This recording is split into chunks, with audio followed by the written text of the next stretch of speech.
Hello guys, তোমরা সবাই কেমন আছো? আশা করছি সবাই ভালো আছো। আর দেখো, আজকে সকাল থেকে ব্লগটা স্টার্ট করলাম।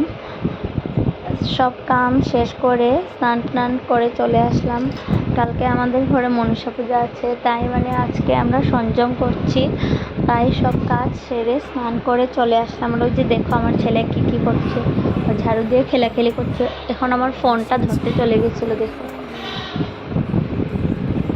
এত বড় বড় ব্লগ আমি দিতে পারি না, তাই ছোটোখাটো ব্লগ দিই। কারণ কি, আমার বাচ্চাও বহুত অসুবিধা করে, ওর সাথেও থাকতে লাগে, ঘরের অনেক কাজও আছে, তাই ছোট মিনি ব্লগগুলাই দিই আমি।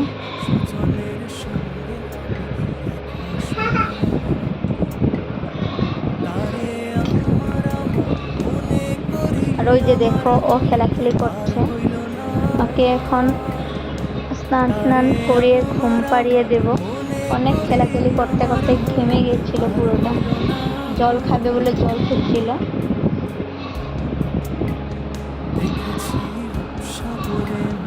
আর ওই যে দুপুরবেলাও ঘুম থেকে ওঠার পর ওকে আমি ভাত খাওয়াচ্ছি।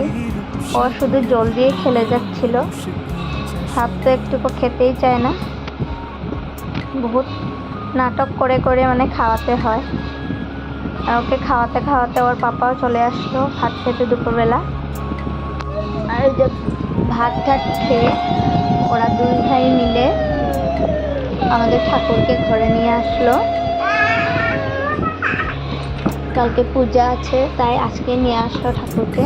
আর আজকে রাতের জন্য ঠাকুর ঘরের বারান্দাতে ঠাকুরকে রাখা হবে। কালকে ছোটো মোটো একটা প্যান্ডেল করিয়ে এই প্যান্ডেলে পূজা হবে।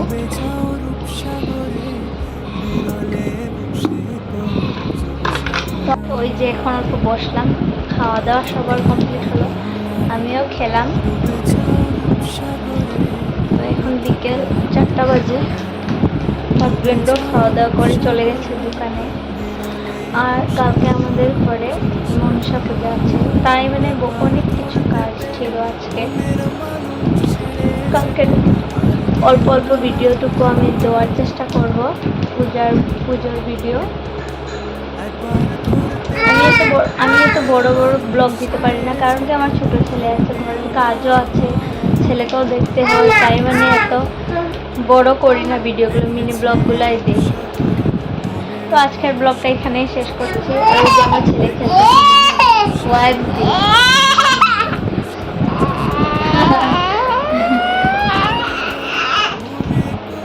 দেখলে তো। টাটা বাই বাই, আজকে এখানেই শেষ করলাম।